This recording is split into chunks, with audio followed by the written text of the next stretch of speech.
Hi, this is Natalie Graves Tucker with BlackstageDC, and I am here at Theater Alliance with the producing artistic director, my friend Colin Hovde. Thank you for joining us today and spending some time with us and sharing a little bit about the theater. So, Theater Alliance has been here in Southeast DC at the Anacostia Playhouse. Can you give us a little history about Theater Alliance? Yeah, Theater Alliance as a company has been around for many years. We started actually in 1993 as a community theater, and then in 2000 turned into a professional theater. So for the first few years, we were doing shows that a lot of other theaters in the area weren't doing.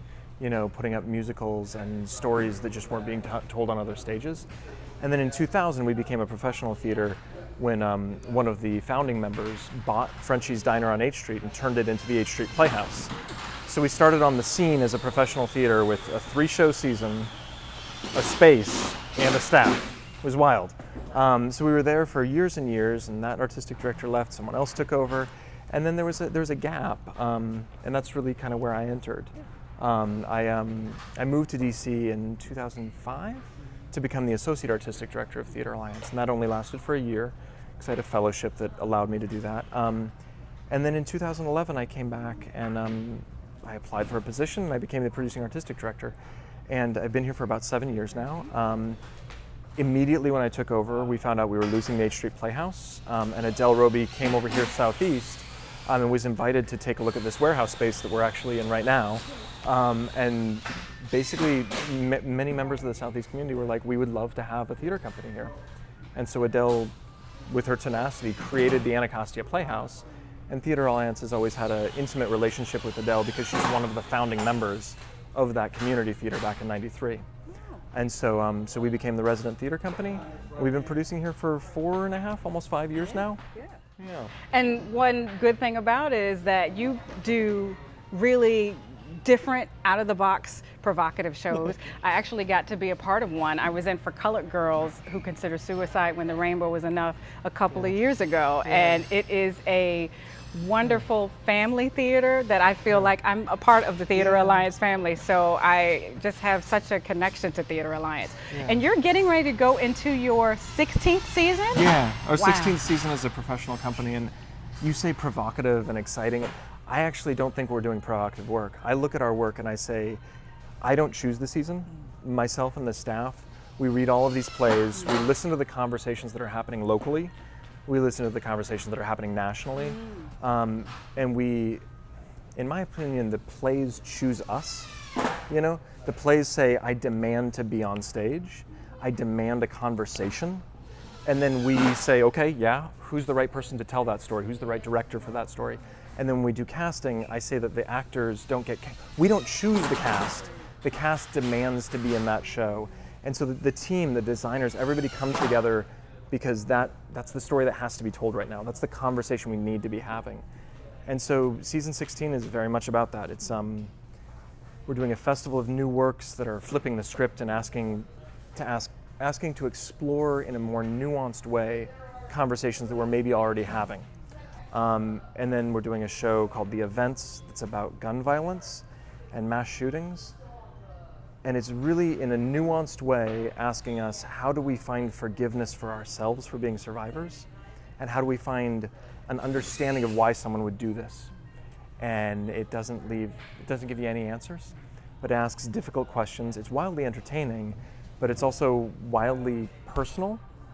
The next piece is called Blood at the Root, and it's really about how gestures of insensitivity can be violent as much as physical acts can be violent. And how do we react with that? How does our privilege, our entitlement, our position, what responsibility do we have to engage, and how do we engage if you're a journalist? But it takes place in a high school. So it's like a microcosm of the world that we actually live in. And then the last piece is a beautiful piece. It's a one-woman telling of the Clytemnestra myth that really explores the Clytemnestra myth and asks, when was the moment that the patriarchy began? And it's the moment that we chose to kill our mother to appease our father. And I think all of these pieces in their own way are shining a light on caustic masculinity, which in my opinion, as a cisgendered man, is one of the main problems in our country, in our world right now, I'm not saying men are the problem. I'm saying the patriarchy, the male ethos of taking control and all of that. We really need to interrogate it, because when we look at so many of these mass shootings, they're perpetrated by young men. When we look at so many of these hate crimes, they're perpetrated by young men or men. And there's just this like sense of, also with what's going on politically in the world, there's this sense of like men being afraid that their power is being stripped from them. And so yeah, the whole season is about like interrogating that and finding a way to open it up and ask some questions about it. Well, you are definitely tapped into the what the community conversation is about and the national conversation about. And there's also a bit of news from you personally that you are moving on in a year. So tell us about your news. Well, absolutely. I'm stepping down. I've been serving as a producing artistic director for about 7 years now. And I've chosen to commit to the next 12 months of continuing to run the Theater Alliance and see through season 16. And the board is doing a full search to find a new artistic director to bring that person on. And ideally we'll announce that person by the end of this calendar year. And then I'll have 6 months of overlap where I can introduce them to patrons and donors and supporters and foundations. So there's a real seamless transition. And a lot of that came about because I believe that 5 to 7 years is a healthy time for artistic leadership of a theater company. And then you should step aside. You should let somebody else have their vision. And so what I'm really trying to do is make space for someone else to take over this company. Someone else to take over. I've put in a lot of hard work over the 7 years, really built this company up in many ways with the help of board and staff and artists and incredible donors and supporters and patrons. And so for me, it's about me stepping aside, letting someone else have that space, letting someone else have that microphone, and seeing what they can do. Well, it is evident that the community loves you, the theater, the DC theater community loves you, and you have made a deep mark in this community. So thank you for spending time with us. Thank you for all your work that you've done here at Theater Alliance, and good luck to you. But you know, you'll be around for another year. So, all right. Thank you so much for joining. That's Natalie Graves Tucker with BlackstageDC.